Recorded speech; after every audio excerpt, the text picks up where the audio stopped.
Hello guys, and welcome back to Let's Build a Desert City, Episode 9, The Housing. Before we get into the build though, I want to just do some updates to, keep you guys updated.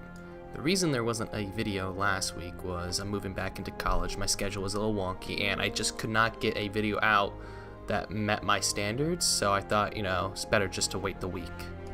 That being said, with my new schedule, we're gonna have to change the upload dates for videos from Wednesday to Saturday mornings. However, that does not mean there's a new video coming out this coming Saturday because there's one Wednesday. The next video coming out will be the 24th of September on that Saturday. And that's going to be the final episode of Let's Build a Desert City. Once we finish up Let's Build a Desert City, we're gonna need a new project.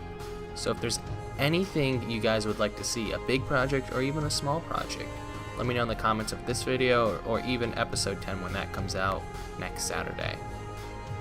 So let's get into the build. This build we're doing 4 different houses and they're going to be modular houses.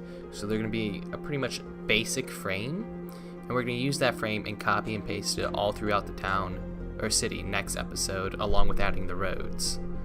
And when I say modular, that means sometimes the walls will change on these. We're going to add third roofs that are going to be different.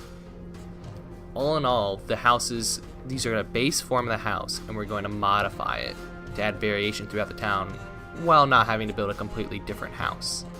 So back to the build though. As you can see, the second floor we're adding 2 windows on the side, and the center has a diamond with red sandstone behind it that was breaking it up. And then to the first floor, adding the door there with some fancy indentations and glowstone, and the sides just having a modified pillar effect with some stairs in there. And then we're moving on to the side of the house. These houses are going to be smaller than the houses in the background you can see because they are these modular buildings. So second floor, once again coming in, adding that diamond shaped window, and to the sides we're having 2 other small windows. And all these houses, the bottom part is solid while the second floor is hollow.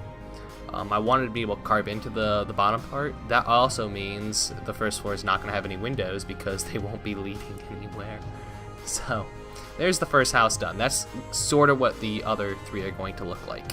And in the background you can see there's a second completed house. I had to scrap that footage because I accidentally filmed it from the first person perspective. So it's just me running around, not seeing it third person like. So I decided no, we're just going to scrap it. Move on to the next house, which is an L-shaped. The border between the first and second tier has this outcrop. It's 2 sandstone with a smooth sandstone on the border, so essentially comes out with 3 blocks. And then on the corners and in between the corners, we add this 1 pillar effect, and it crowns the that 3-block edge out. And then we're just sticking with the same window themes, pillars, just different variations, trying not to make the houses look too similar, but keeping with the general theme that they have. As for the columns, I didn't want a single pillar because it looks boring and flat, so knocking it out one with stairs and then continuing it down with some more smooth sandstone adds some detail to it, which I really like. Then comes this 1 column in that corner, and because of how it's positioned, I couldn't add the same effect. So you can just compare and see how a single column looks compared to the ones with the stair effect. And I tried adding a door onto the second floor, I didn't like it, so I scrapped it, and we went with this diamond window effect. And if you want that diamond window, if you haven't learned it by now, stairs in the corners, in the 4 corners, will get you that diamond shape. And I really like this half column.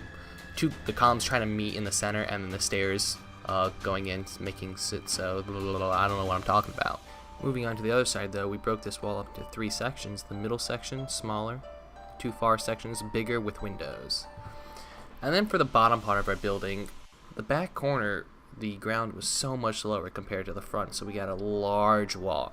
So to help break that up, I came in with a foundation using stairs and knocked it out 1 block to make our wall not so flat. And we came with some minor detailing. And now it's time for the final building, the 4th one. Knocking it out 3 to get that nice overhang and then completing the second floor. This is like the general frame. This is going to be the bare bones model. You can copy at home if you want. And then the walls and detailing effects you can add your own twist on if you really want to. All in all though, these houses, they're a very simplistic build. The variation and the difficulty that comes with the house like this, with this build, is the detailing. Because it's so small, you have to find ways to incorporate small amounts of detail into the build, which can be difficult at times. When detailing a house like that, and you have walls that are wide like these, it's good to break them up into separate panels. As you can see here for the top floor, I broke it up into 3 separate panels. The 2 outside ones mirror each other, while the inside one is much larger and has a different detailing effect to it. And I repeat that sort of theme on the bottom floor too, except it's not actually symmetrical. The far left panel is 1 block wider than the far right one, so I ultimately had to go with different designs on those. But I still like how they turn out. And then just to make all these buildings feel more neighborly-like, I add these fence posts in and add banners to it to get a drooping cloth effect. And I repeated that on all the connecting buildings. As you can see, and we pan out, you see these 4 little buildings, they have become like a neighborhood. So what we're going to do next episode is we're going to take those houses, we're going to add some variation, we're going to copy and paste it throughout our town and add the roads. And that will be it. If you've liked this episode, drop a like, subscribe, favorite, and I'll see you guys Saturdays. Bye then.